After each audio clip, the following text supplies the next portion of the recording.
feel it in my bones, I can feel it in my veins. Hands in the sky, I can feel the winds of change.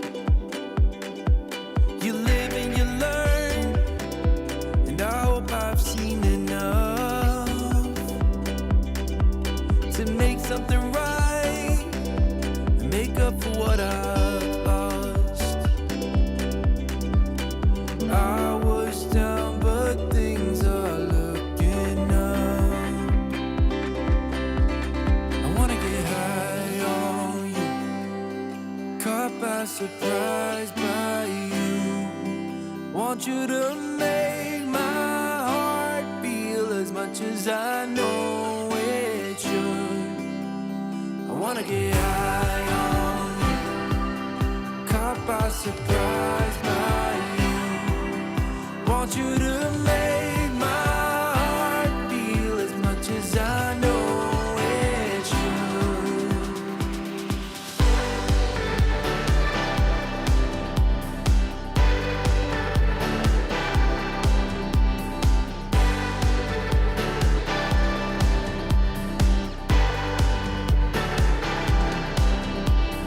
Things turn around, didn't ever think they could. I'm done with the bad, I need a little bit of good. Settled in the world, like everything is new.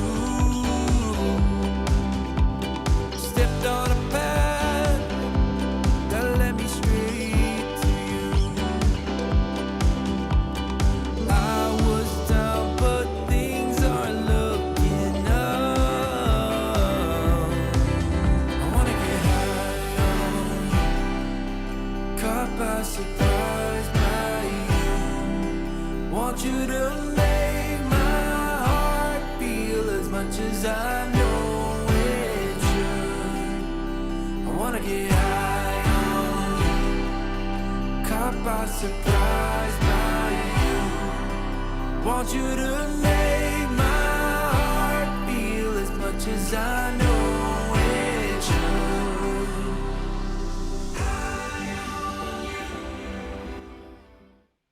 Hello, hello. Happy Tuesday, everyone. It's true. I have my celebratory pint that I'm actually going to hand over to the tech guy after I say cheers to the release of Without a Brew in paperback. There it is in all its glory. I have a funny story to tell you about that, but I'll say cheers. And then you get it.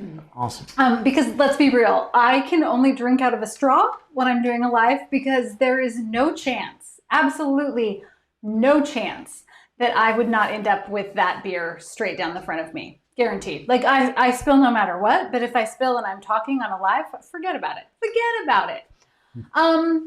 You all got, I have two stories to share actually. You got to see Emmy, our very sweet cat, and the tech guy has a picture of what she normally looks like. Do you have an aw? Like, aw. I do. You caught me by surprise. Aw. Normally, this is what she would look like if she were sleeping. She sleeps on a perch. In fact, I'll try to take a picture of it and share it so you all can see it from my view that the tech guy built her in the window. And really, her whole life goal is just to sleep and be cozy all day long, no matter what. And if Sky Guy, if our teenager happens to go to bed late, she will wander around the house and cry because she wants to go to bed at like 9:30 or 10 o'clock, like with him. However, last night we had a special visitor to our backyard in the form of a bear. And she was literally, I kid you not, up all night long. She was terrified. We, all three of us, at multiple points in time, got up and checked. We couldn't figure it out. Then we finally figured out our basement sliders downstairs. Like she goes right up to it and there's a bear paw print on the window. So I think she had a face-to-face with the bear. Needless to say, basically no one in our house slept last night. The tech guy finally got up and took her out onto the couch, but she would not. I mean, like her tail all night long was giant. The hair on the back of her neck, like she was totally freaked out and now is exhausted and has slept for most of the day. So, you know, that's how it goes. Oh, so crazy. Marita, you had a bobcat in our yard a couple days ago. Our dog still hasn't calmed down yet. It's amazing to me. Like, obviously, I know that animals can smell and hear and all of that better than we can, but none of us heard the bear. It wasn't until we saw bear scat this morning and the paw print on the window that we're like, oh, okay, there's a bear. Yeah. Crazy. Poor baby. Poor us. Yes, she's very, very scared. And she's usually a big talker. She thinks she's a lot braver than she is. So this is kind of a good life lesson for her to learn a little bit of humility, maybe. Anyway, I had to share because she has definitely needed a lot of extra petting and cuddles. And she might end up back on my lap at some point in time. Okay, my second story is, because I'm traditionally published, what happens is the publishing house, as part of my contract, I always get a box of books. They're called your author copies, and it depends on your contract. It can range anywhere from like 10 books to 25, sometimes 50. It just depends. But my author copies have not arrived yet. So I had to run up to Barnes & Noble in the big city in Medford, which is just north of us in Ashland, and grab a copy. So I had it and I could show it and see it myself. So if you win copies tonight, because we're going to give away a bunch of these and some other books, it might take a little while to get them. That's my caveat to you. But I go to Barnes & Noble and I'm perusing and I have some other books and everything.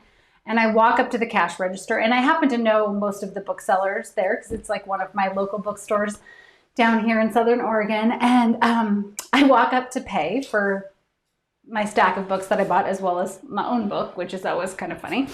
And I don't recognize the bookseller behind the counter. And he proceeds then to say, oh my gosh, like I am so in love with this title. And if you don't know, this author writes another series, a bake shop mystery series that is set here in Southern Oregon, and it's hilarious. And some of the titles, and then he starts rattling off titles to me, like Nothing But Trouble, and some of his like favorite titles from this series. And I'm like, oh yeah, that's great. And I don't really want to say like, oh, I'm the author, because it's always just, it's kind of weird. But I don't have it here.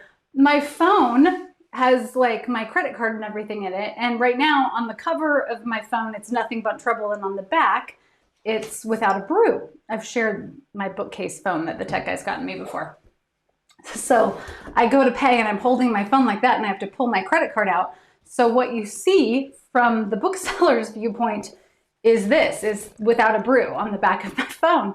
So he kind of stops and he's like, oh, you must be a really big fan. And then I'm like, okay, well now I've gone so far down this trail of like, you know, listening and him telling me my titles back to me and we're cracking up over titles that I'm like, okay, it's actually me, which is like so embarrassing that I have to let a sneak out. I'm like buying my own book and here's why. So thank you, Barnes & Noble, for having my book in stock and for evangelizing. That's always so sweet. Like it was the best day ever, but it was really funny. I'm like, oh, now I feel even more awkward to be like, oh yeah, actually it's my book.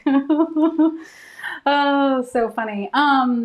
Okay, let's see. It is Julia. I was so happy that he was recommending my books and that he appreciated a clever pun, because then we got off on a whole trail of puns too. And like how great if you go to the cozy section. If you talk to a lot of booksellers, you will find that many of them enjoy stocking cozies, because it's not just mine, like cozies in general, like this is what cozies are known for, the fabulousness of the puns. So those are my two stories for tonight. I hope everyone else is doing well. So great. Sabina, you're glad I told him. I know, it's always slightly uncomfortable to be like, I'm the author. I don't know. I feel weird. It's those stories that you hear about. Well, I won't even say a celebrity's name, but there's one celebrity who apparently claims that they have to have like all white M&Ms and all that craziness, which I've said as a joke before to bookstore visits, like in email, and sometimes it's kind of hard to read tone, and then I'm like, oh, I gotta stop doing that because I think it's funny and it's not. That's sweet, Diane. Leah, you too, thank you. And it's always like, you know, I show up in my baseball hat and my yoga gear and I'm never looking cute. Anyway, it doesn't matter. I digress. So tonight we're going to talk about Without a Brew. It's out in paperback today, and I want to give you a little mini tour of Leavenworth. Oh, thanks, Julia. You're a beekeeper? Oh my gosh, you have one to store your by perfume. Oh, that's amazing. The tech guy, my husband, built them a few years ago, and they're just my absolute favorite. They're so cool. I love that you're a beekeeper. Have you read, oh no, is it The Secret of the Bees? No.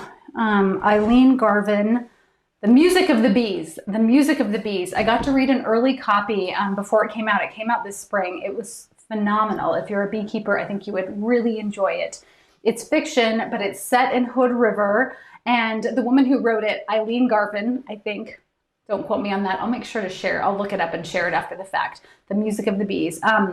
Is a beekeeper in Hood River. So she clearly is writing what she knows. It's just this beautiful book. And I, of course, love Hood River because I'm from Oregon. So there were so many things that were familiar about it. So you can tell them what they have to do to enter. Oh yeah, okay, what you have to do to enter. Yeah, and then we're going to talk about the publishing part of hardcover and paperback a little bit too. To enter, you just have to comment tonight, right? Is that what they have to do? Mm-hmm. I didn't even ask you. Yeah, just comment, and the tech guy's got his gear out, so he's just going to be picking random names. And if you win a copy of Without a Brew, I will sign them as soon as my author copies arrive and send them out to you. So if you win a copy tonight, send me a private message on Facebook later after the live, a private message with your address, and I will get them out to you.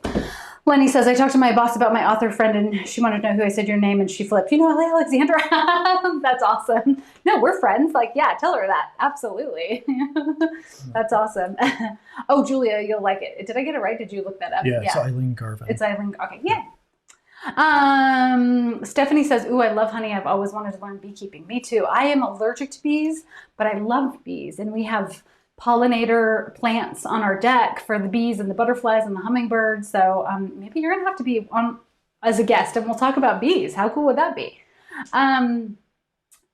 Anyway, okay, so last week we did a writer Q&A, and there were so many questions that came up about publishing. I didn't have time to answer them all, but I thought tonight, as a segue before we get into really showing you Leavenworth in all its glory, which is where this series is set, I would talk a little bit about sort of the traditional publishing process and how it works a little bit, because that has come up a lot. So this series releases in hardcover first, Without a Brew. This came out last October. And there are lots of reasons why publishers put a book in hardcover. With the cozy, I personally think it's a little bit of a harder sell, because I don't know about you, but hardcovers they're a hard price point. And so, I know for myself, especially if it, not just if it's a cozy, but in general, it's not always advantageous to buy a lot of hardcovers when it comes to price point. So what happens with hardcovers though, is a lot of libraries buy hardcovers because they last longer, they're more durable.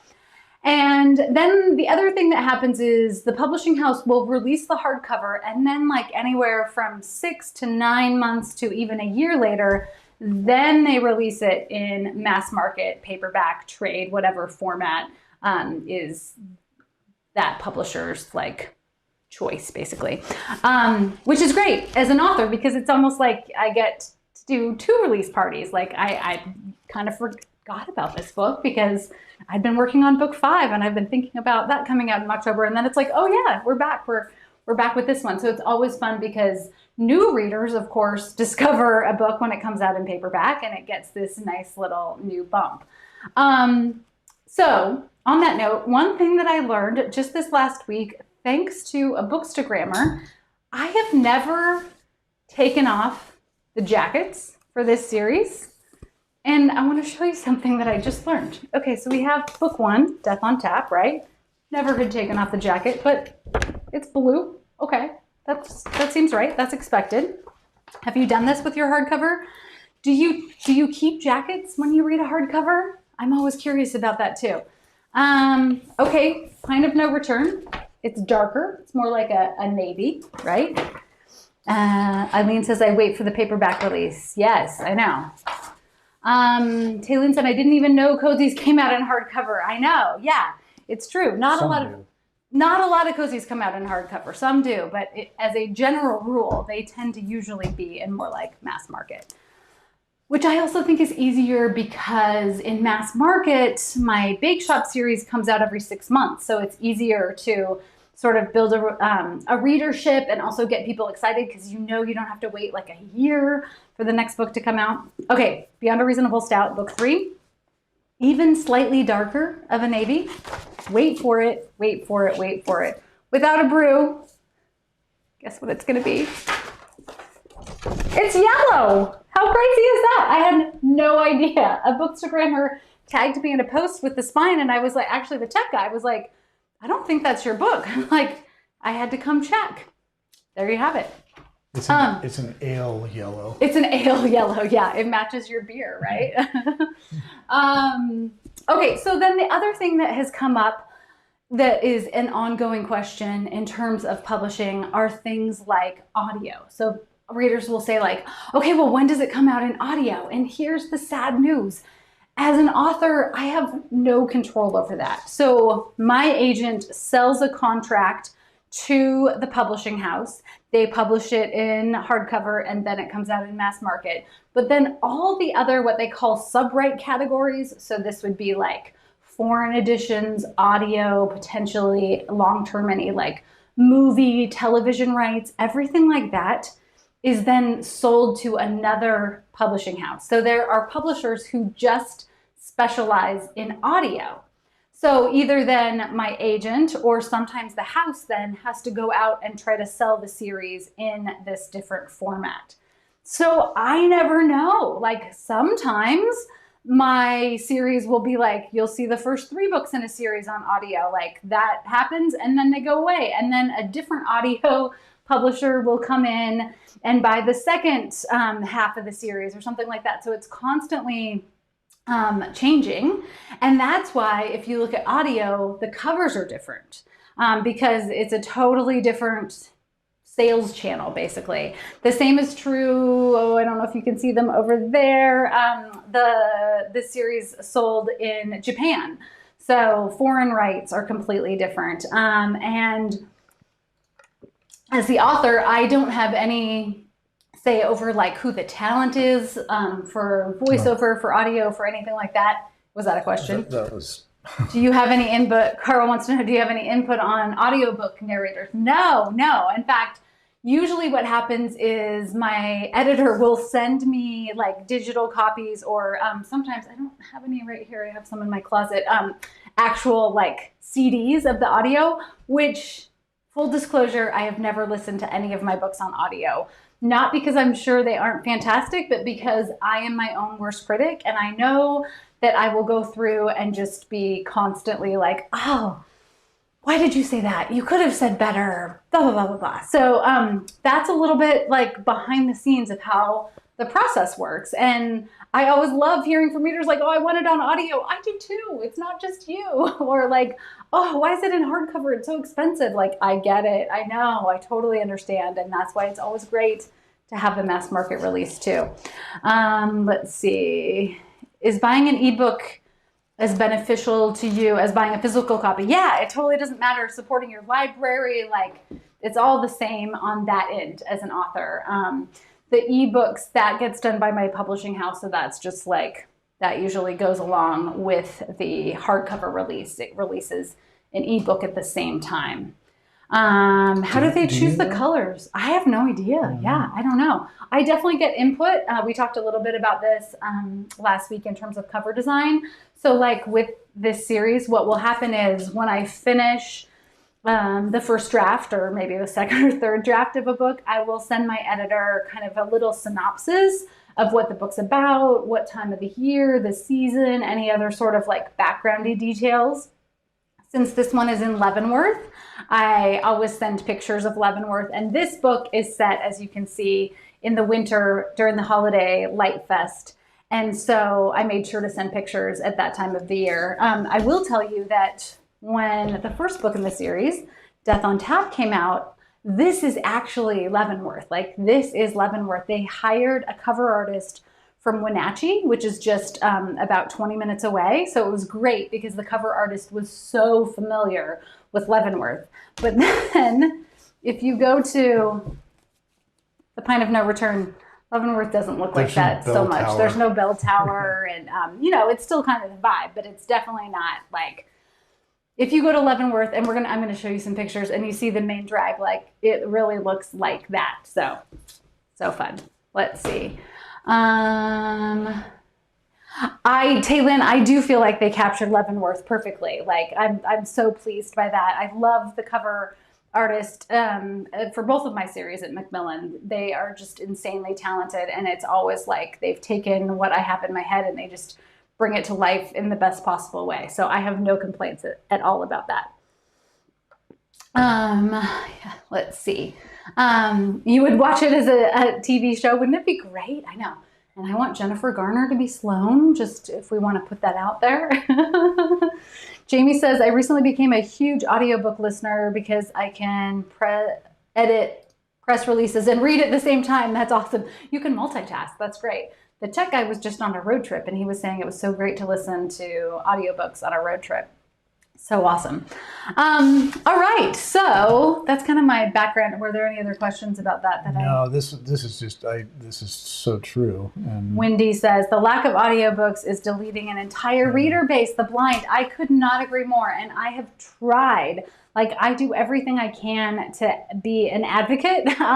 My degree is in special education. I worked in special ed in deaf education, but obviously with a whole gamut of kids early on. And I think that's so important. And also, audio is important for early readers. I mean, there are so many reasons that audio is important. So I try, but it's out of my control. Trust me, I do everything I can.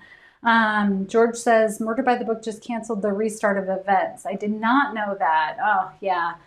Yeah, I haven't really. There were several comments. People were wondering when you'd be back out. Oh, tour. Okay. Yeah. The tech guy says there are comments about tours. Yeah. I have a mic. Oh, you have your mic on? Yeah. Okay, I didn't know that. You're saying that? Yes. You guys want me to repeat that? So what he said was, I know I don't have any in-person events slotted at this point in time. It's so sad. It's a lot of deja vu. I also have a lot of friends working in healthcare, and I have to tell you, they are maxed out. So, yeah, it's not good times. Aaron says, do you know who to contact for audio?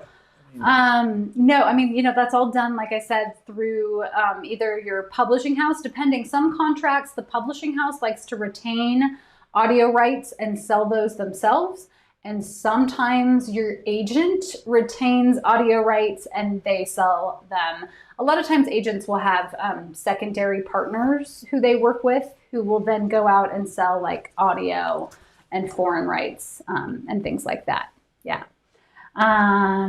Okay, let's see. I should come to New Jersey for a book signing. I would love to, Liz. I would love to. I just saw photos of New Jersey from Henri. I hope you're doing okay. There was one that went viral of like a stairwell. I think maybe, was it by a library, where it was just turned into like a gushing waterfall. Whew, no good. It's so just bananas because we are still in massive drought here on the West Coast. And then, Tennessee and all of the East Coast getting flooded. We need to like share the load. Yes. Lorraine says, support your healthcare workers. Oh, Lorraine, you're a respiratory therapist. Oh, thank you. Such huge gratitude for everything you're doing. Yes. Healthcare workers it's going to be heartbreaking to see like long-term trauma of this experience and how that's all going to play out. Book tour Minnesota, Jackie. I'm in. Minnesota's on my list. I definitely am intrigued to come visit Minnesota for multiple reasons. Becky, so far just English and Japanese, but you never know. Like, one right there. Yeah, it's hiding. My little Japanese one is so cute. There could be more in the future. We'll have to see. For those of us who are new to the series, quick intro. Jennifer, that's perfect. I am going to give you a quick intro, and I'm going to give you a little tour of Leavenworth. So this series started, and there will not be any spoilers, of course. This series, no, not that one, started with Death on Tap. This is the first book in the series, and it features Sloan Krause, who is a, No. Oh, we're on the other one. Oh, okay. Now the tech guy has two windows going. So I just saw the name of who's going to win, but I'm in this window now. Okay, sorry. I'm supposed to keep talking.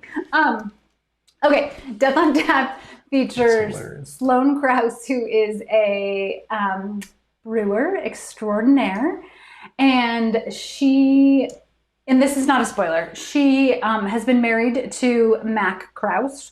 Her husband's family, Otto and Ursula, and the entire Krause family own Der Keller, which is a German-inspired brewery in Leavenworth, Washington. So kind of like my Bake Shop series, I take pieces of Leavenworth, which is a real place, and fictionalize it. So in the first book, she learns that her husband, and this happens in the first few pages, so I promise you it's not a spoiler.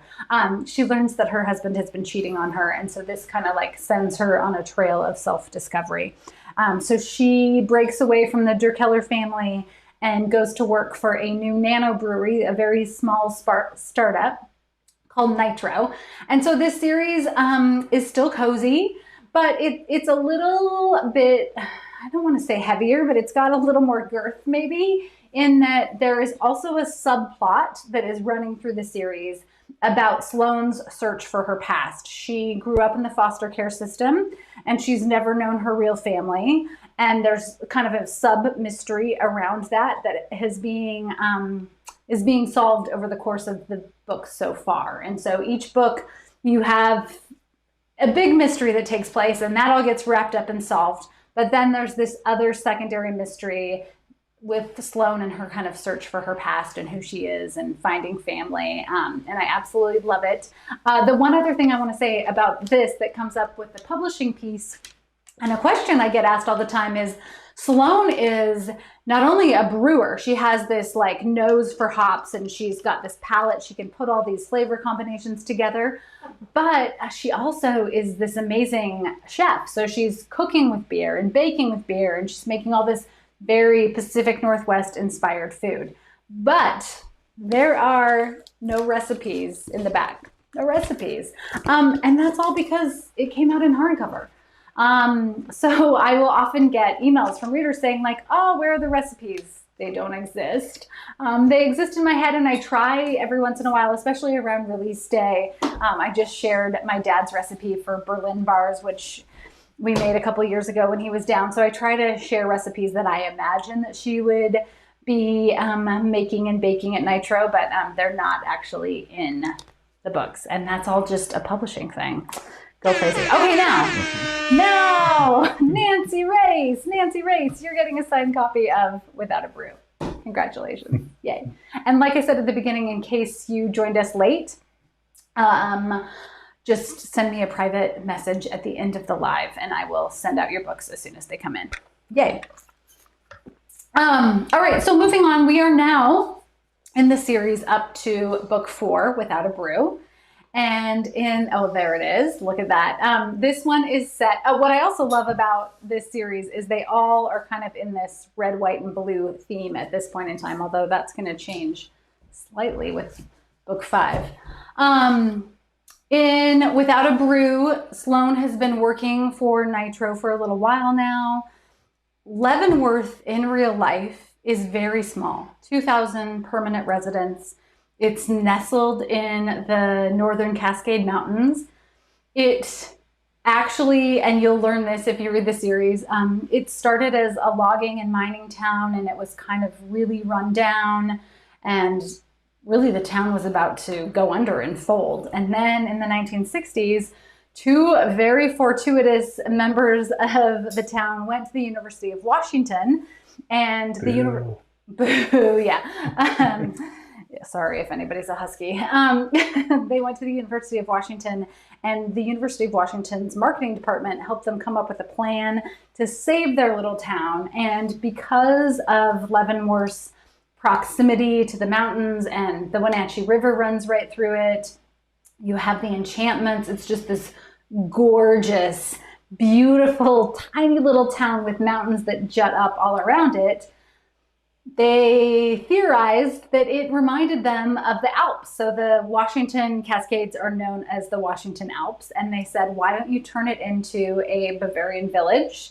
And these two members of town came back, did that, and ever since, everything in town, way more so than Ashland. Ashland has touches of Shakespeare and sort of that Elizabethan Tudor style architecture, but Leavenworth is like next level when it comes to that. And so not only did they change the aesthetic of all of the buildings so that you look like you are walking into a German village, but they also embraced the idea of festival. So Oktoberfest and the Winter Light Fest, which is what's featured here, that's all part of the Christmas markets and fall leaf tours and Mayfest. Marie, there's no April Abelin. April is Sloan's nemesis and the head of the chamber, and she's such a fun character to write. She's a little bit like this series' Richard Lord, if you're familiar with The Bake Shop. Cindy, when did I first visit Leavenworth? I visited Leavenworth growing up a couple times, probably in, I don't know, like middle school and high school. And then when I kind of started having a nugget of an idea for this series, the tech guy and I went up for Oktoberfest and spent like 5 days up there. And I was like, done, it has to be here. Like I'd kind of been going back and forth about potentially setting it somewhere else. And then it was like, yes, this has to be it. Taylynn, yes, year-round Christmas. Oh no, don't encourage him.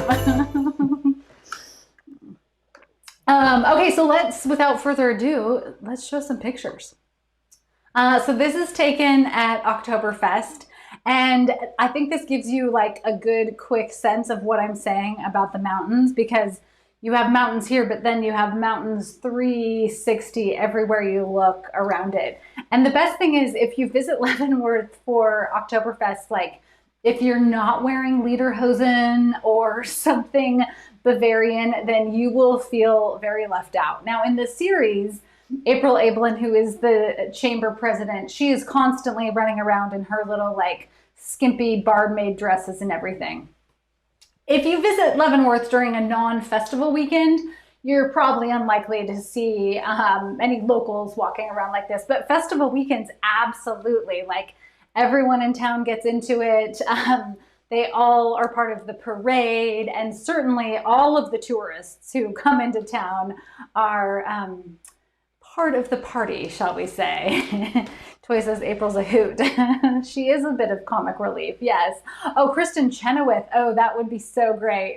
How do I come up with characters like her? I don't even know where she came to be to begin with. There's a scene, though, where she has a wall of photos of herself, and that's actually inspired by someone in real life. I thought like that says so much about someone. If they just have like a whole shrine to themselves on their wall, that felt fitting. So yeah. This is the Alphorn.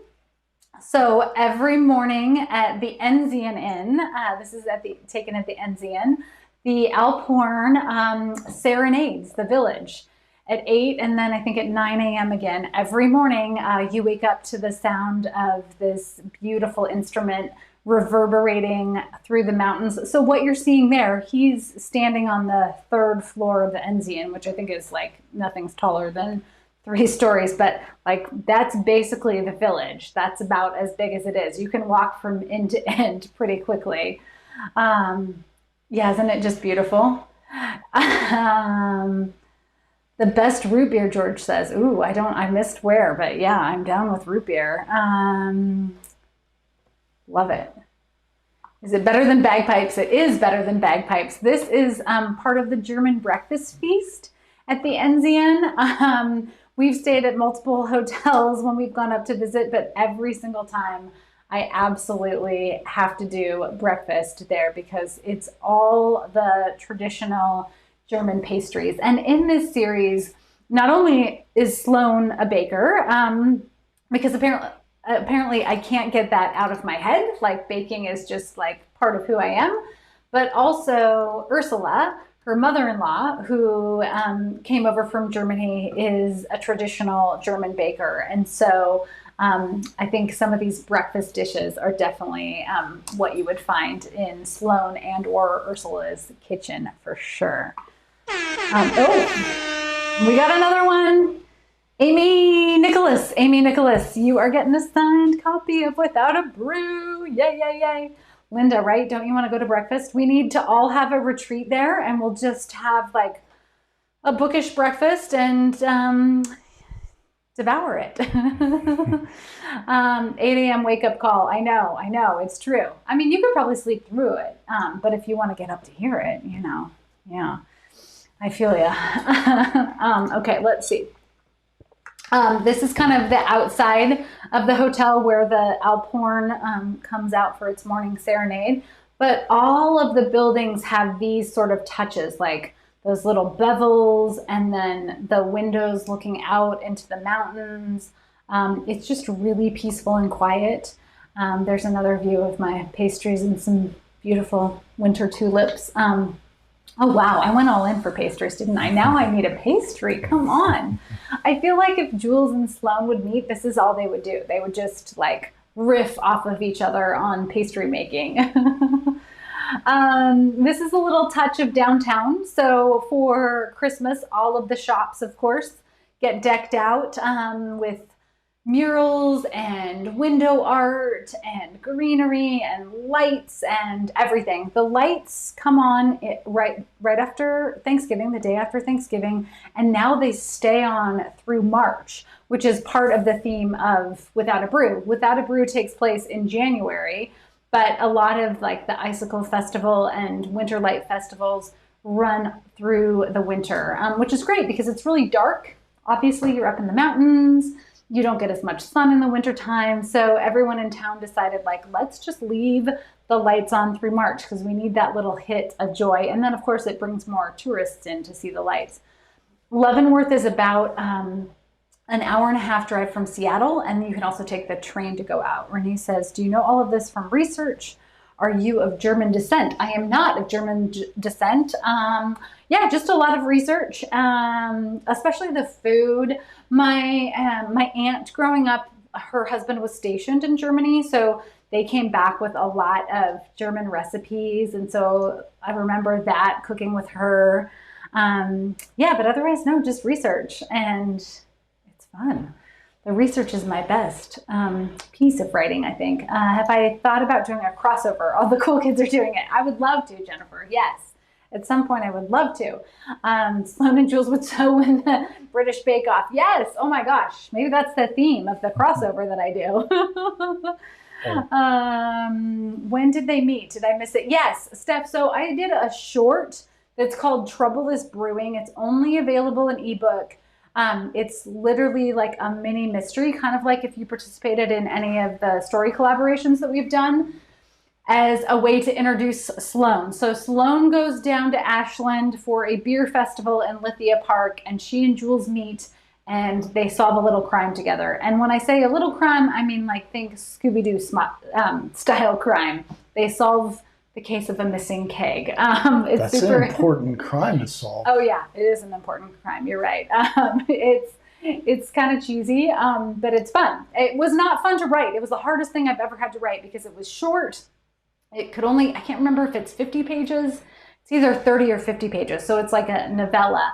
But the idea at the time was my editor just wanted to find a fun way to introduce Sloan. So they have met before. Yeah, it's just, you can read it probably in like, I don't know, an hour. But it's very fun. Okay, so back to the idea of Leavenworth being in the mountains. It is in the mountains. So for those of you in the Midwest and maybe even part of the East Coast, it's not so surprising, but it gets a lot of snow. So in Without a Brew, it's almost a little bit of a locked room mystery in that everybody gets snowed in for the winter. You also get these beautiful sunny days, though, where the sun comes and shines down on the village, and it's cold. You definitely want to bring your boots and get ready to pack in. Oh, that's so gorgeous. Those rooftops. I love it. I love just getting to describe the route. This is a little bit of the train. The train ride is gorgeous. It takes you through the Snoqualmie Pass and the mountains and past all these beautiful waterfalls and rivers and everything. If you ever have a chance to take the train, I can't recommend it enough. It was just gorgeous. Lillian says, which bake shop mystery was the short story placed? Between. I don't remember. Remember? I think it came out after Crime of Passion Fruit. Yeah. But it's not. Yeah, there's nothing like sequential order. There's nothing in it that is like. It's not canon. It's not canon, says the Star Wars guy. It's not canon for Bake Shop. I should have said that to my Barnes & Noble guy. How do you feel about the Bake Shop canon? Okay, let's see. This is also from the train. Oh, no, that's not from the train. This is looking down. The golf course. The golf course. There's a miniature golf course that has goats, mountain goats in the summer. It's obviously covered in snow. And this is where I imagine Sloan would, well, I can't say that because I guess that's going to be a spoiler for somebody. I know, Trisha, right? How was your first day of school, Trisha? Trisha was back to school today. Congratulations. We go back to school here next week. Leah, I'm feeling, it looks like it's hot where a lot of people It's hot. are. It's cooled down a little bit here, but now we're back in smoke. We're in smoke season. So. Smoke and bears. Smoke and bears. Yeah, we've got smoke and bears. So bring on the snow. I do feel like it is perfect timing to have the mass market out now because I feel like this series is like, if I want a fall read, I want it to be this. It's all that cozy stuff. Whoa. Wait, you've never seen snow falling? Yes, come to Oregon or Washington. Come see snow with us. It's beautiful. It's cold, but it's beautiful. Okay, here's a little touch of Leavenworth lit up for the winter holidays. So festive. Sean and my husband heard you say Star Wars and got excited.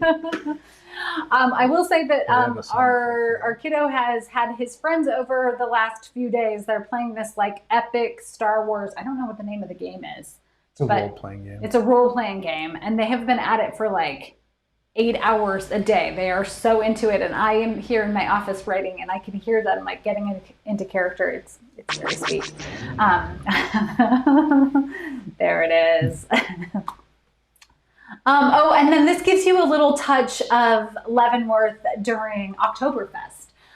If you go during any of the holiday weekends. Time out for a joke. Okay, time out for a joke. Shouldn't that be Smokey Bear and not Smoke and Bear? Well done, Janita. I'm impressed. You got laughter for that one. Okay, good. I was saying that if you go during any time of the year that is not one of the festivals, Oktoberfest, Fall Leaf Fest, any of the Christmas markets, it's really small. It's like 2,000 people. It's kind of quiet. There's a big outdoor culture for residents who live in Leavenworth year round. I mean, of course, everybody's sort of embraced this Bavarian vibe, and they love having people in. In fact, Teresa, who's one of the managers of the bookstore, A Book for All Seasons, which I absolutely love. In fact, some of you may remember we did a little spin-off mystery of Sloan, and we set our book at that bookstore. Anyway, one of my favorite stories that she likes to tell, or that she told me, is that I said something like, oh, do you just get so sick of being inundated with tourists? And she's like, no, this is the livelihood of the village for us. So I just usually stop as I'm walking through town on my way to the bookstore and ask if anybody wants a selfie. I know the best place for them to pose. There's just definitely this sweetness to the town. Yeah, it's definitely, that's where I was going with this, Liz. It's definitely crowded. So the experience, I guess, of being in a place that is so kind of quiet, and there's this big outdoor culture, like I was saying, lots of people who ski and hike, and there's whitewater rafting and kayaking. The river runs right through town. So you have this sort of outdoor adventure lovers paradise meets then Bavaria on the weekend. And literally during busy festival weekends, you're talking thousands upon thousands of people who pour into town. So it's it's this real dichotomy. And I've loved getting to write about that because it's so interesting to me. If you have this very small kind of tight-knit community and then you have these big events and then you hunker down together again. And of course, it's just great from a mystery writing perspective because there are always so many potential suspects and victims coming through. For this, I wanted to give you a taste of what the murals are like. I talk about this in the series, and they are real. Many, if not all of the buildings in town have these gorgeous, again, Bavarian style murals that are painted on the sides. And you can do a whole walking tour of murals, which is so cool. And you get, again, that sort of, you know, German, almost, what am I thinking of? Like remoteness to it, I guess. Judy says, very crowded last month, but I think it was, we just got a chance to start wandering around again, right? Yeah, I know. Suddenly it's like everybody wants to be out and about again. For COVID, I know. I haven't been up. I was hoping that maybe in October I would go, but that's not looking like that's going to happen. So I know that they turned all of Front Street, which is the main street, into outdoor seating, which is so cool. Yeah, aren't they great? Yeah, I know, they're amazing. Marie Rebian? I'm not sure if I'm saying that right. Tell me. You won a copy of Without a Brew. Yay. Jamie, you cannot walk around with a beer in your hand, unfortunately. Icicle Brewing is like the big brewery, which is where I imagine Keller would sit, and it has a big outdoor area. Well, that's not true. During Oktoberfest, it's all like closed in, Inside and so the there gates. are big like tents and booths, and it's a few blocks long. So for that, but it's not like a city like Austin or some other cities where you can just like walk through town with a drink. Not so much. Okay, let's see. What else do we have? Oh, this is a view looking back at one of the hotels, and I'm going to forget the name of this hotel, from the Wenatchee River. So Blackbird Island, you can walk kind of down the hill here, down to Blackbird Island, and then the Wenatchee River runs all the way through it. But I think that just gives you like a really good glimpse at, again, the architecture and everything. Yeah, and there's a beer garden. You're right, Paula. There's a big beer garden, and there's dancing and bands and food, and it is truly like an event. I'm going to bring a sippy cup and tell everyone it's coffee. Okay, that's good.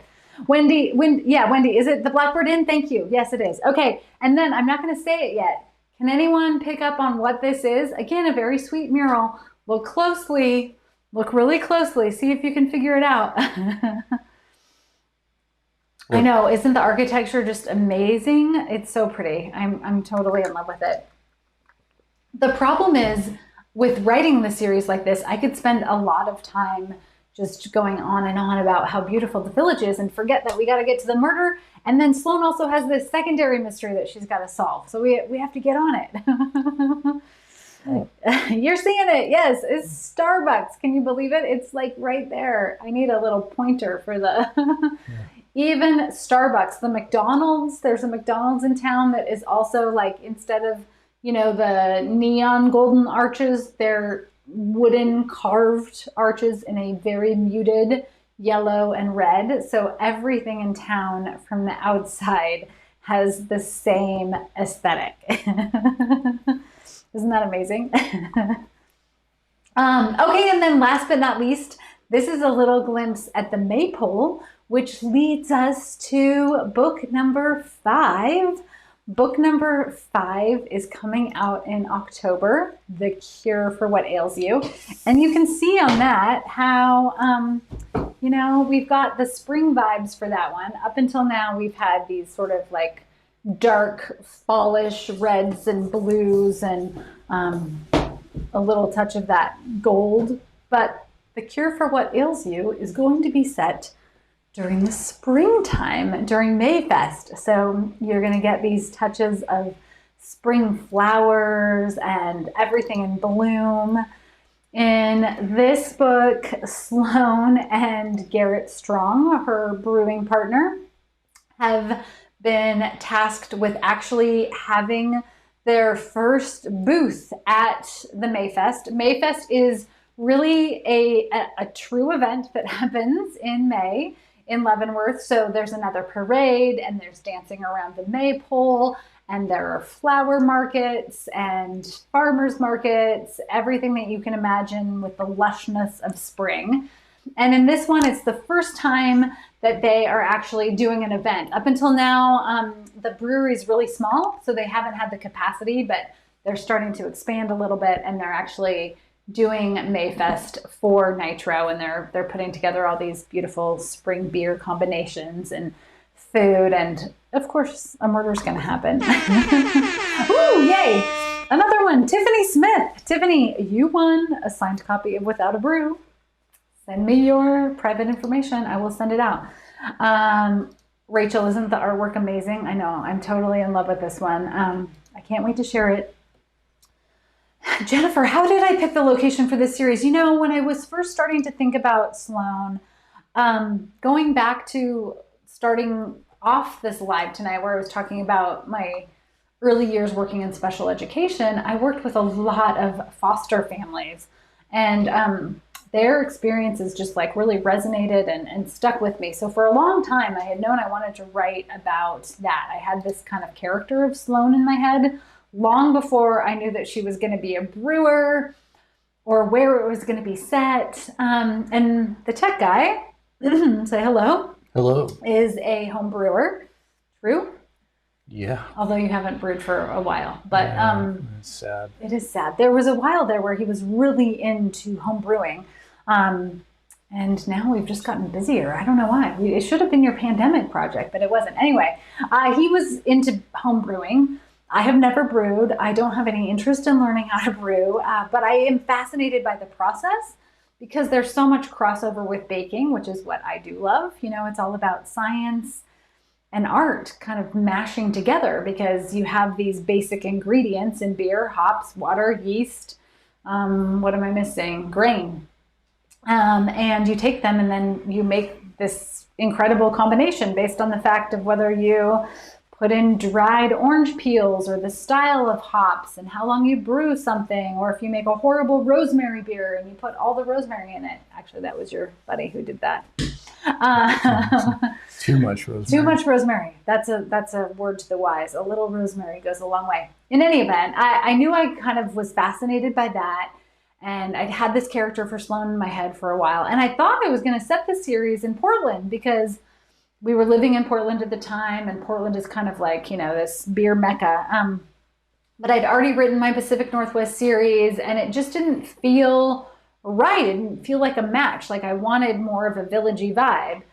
And then I read this article about the Pink Boots Society, which is this whole group of women in craft beer who are working on elevating other women, whether that's, you know, women who are actually brewing themselves, or if they're in marketing, or if they're beer tenders, just getting women into the craft. Because historically, craft beer has been very dominated by men, and it still is. But that society was founded in Portland. And then I learned that one of the women who was kind of leading the charge was one of the owners of Icicle Brewing in Leavenworth, Washington. And then it all just sort of clicked.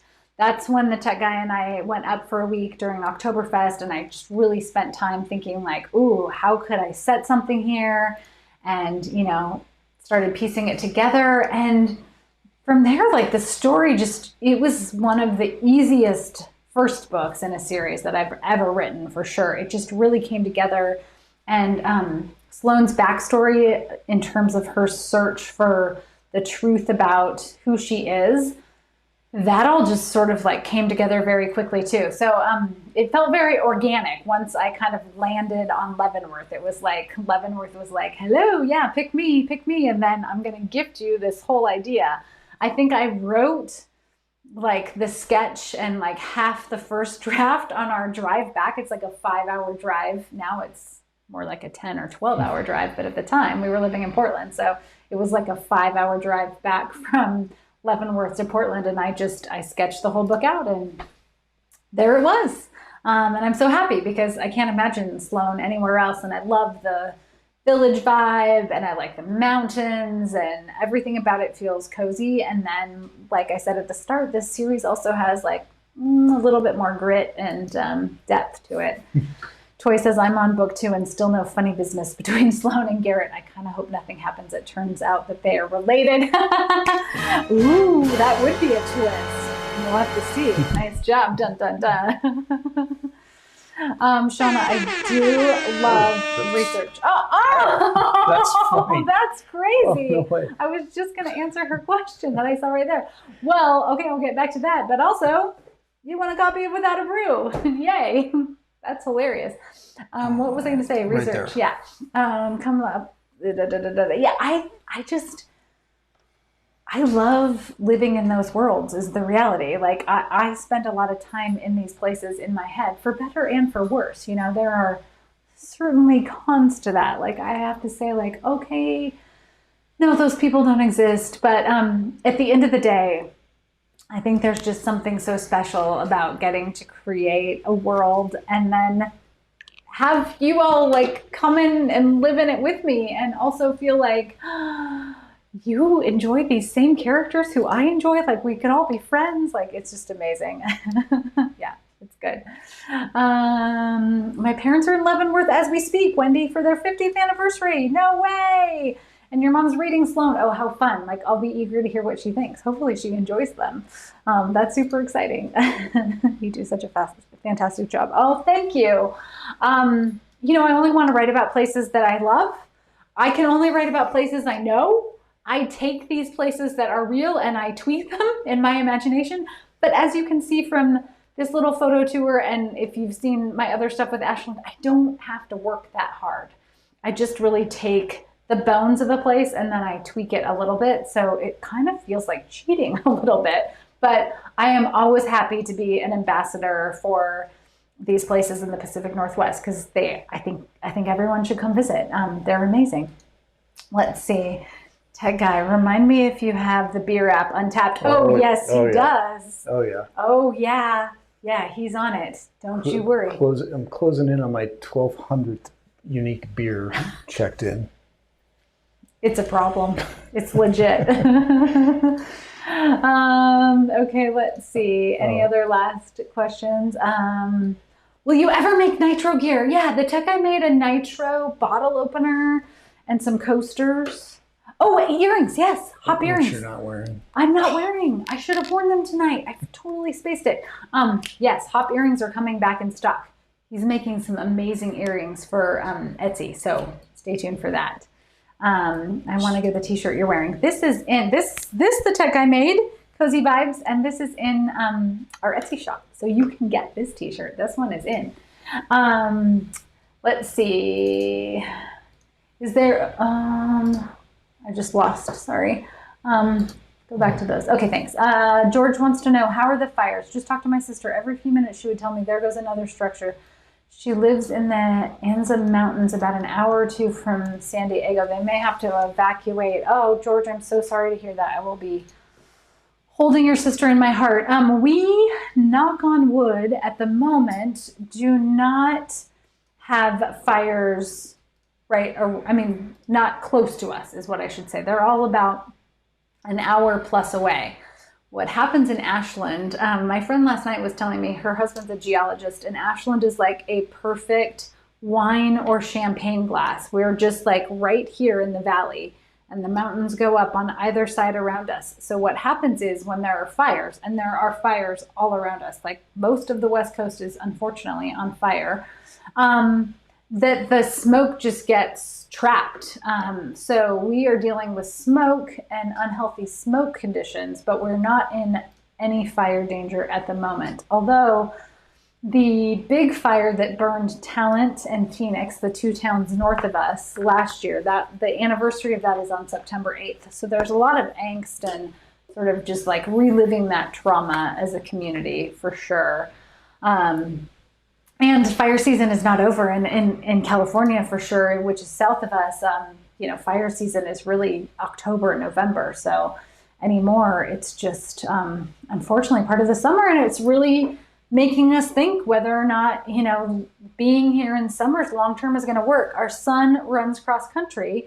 And one of the things that we learned last night is that the state is thinking of upping the AQI. So now what happens every morning is I wake up and I check. I have like 3 different apps to check the smoke level. Like, oh, okay, it's moderate on this one. It's a frowny face on this one. It's dangerous in this. But because the smoke levels kind of just maintain bad air for a while, they're talking about like, well, maybe we'll just bump up what's okay, what's healthy. Like instead of they can only run if it's moderate, now maybe they can run if it's like unhealthy. And all of the parents are like, whoa, no, no, no, no, no. So yeah, we could have a whole live about fires, but it wouldn't be quite as fun. But definitely send rain our way.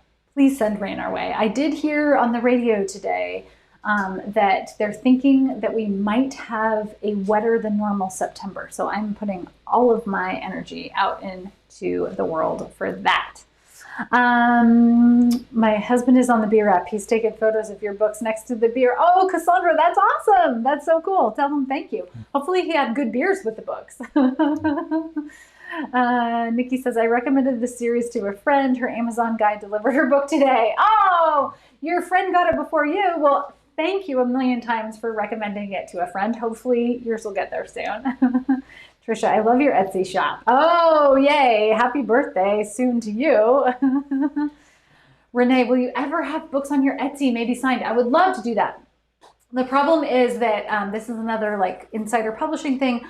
I can't sell my own books. That's just part of my contract in a traditional publishing contract. When I start to do some of my own under Sweet Lemon Press, then yes, I will definitely sell them myself and sign them. So that's part of the longer term plan for sure. I feel like I talk so much. You got one more? Is this real? I'm in the right screen? Yeah, okay. Julia Lowen. He's throwing me off because now I see myself twice. There's the preview screen because now he doesn't have to give me the sticky note. You're so high tech that it's just there, but I got to get used to that. We'll see if Julia's still around. In truth, she was selected first, but right after she got selected, I saw a comment from her that she was going to put a little one to bed. Oh. So she said she'd be back later. I don't know if she's here, so I waited till the last minute. Yeah. And I don't know if Anna Louise is still on, but Anna Louise needs like a bonus something. I don't even know what, but she has Brooks running beer shoes and her shirt and the whole thing for tonight. I'm so impressed. And the tech guy might now be getting, I shouldn't say this because you're right here, but you might need beer running shoes now, right? Yeah, definitely. I didn't even know those existed. So Anna Louise, thank you for that little gem. Will you ever do a live about your new adventure in Sweet Lemon Press? Yes, absolutely. I just have like 20 things in the works right now in terms of where we're at, but that is part of our fall plan, which is a good segue in terms of what's coming next, right? Let's see. So next week, we're going to do the Etsy fall preview, the tech guy. I just went downstairs today and I can't believe I hadn't been down there for a few days into your workspace. Your crafting space. I can't believe how much stuff you have. It's going to be super fun. And then we have been working on plotting out our remaining schedule for the rest of the year through the end of 2021. How are we already talking about that? So we'll have a big Etsy release product party next week, show you all the good fall stuff, definitely some giveaways, and then talk about what's coming up for the rest of fall and then holiday lives. Yes, beer shoes. Anna Louise, I can't believe you found them. They're Brooks too. I know, they're Brooks. Every time I look at them, this is my face. Like it's so sweet and happy. Amy, is there a bookshop where you can order signed copies? Yes. So Paddington Station here in Ashland has all of my Bake Shop series, and I'm always happy to go down and sign vintage books, beach books. They're all over. This in paperback, unfortunately, because of COVID, I'm just not really out signing anywhere. But if you really wanted something signed, just send me a private message and I could probably like send you a book plate or something. I know, it's such a bummer. Maybe by this time next year, we will be doing live events again. Julie, yay! Cheers to cozy vibes. We need all the cozy vibes. 100%. As always, thank you for joining me on our lives together. They're so much fun. I love you all. And hopefully I will see you next week for some fallness, some fall awesomeness. I am so ready for fall, cool temps, everything cozy. Bring it on. On that note, happy reading.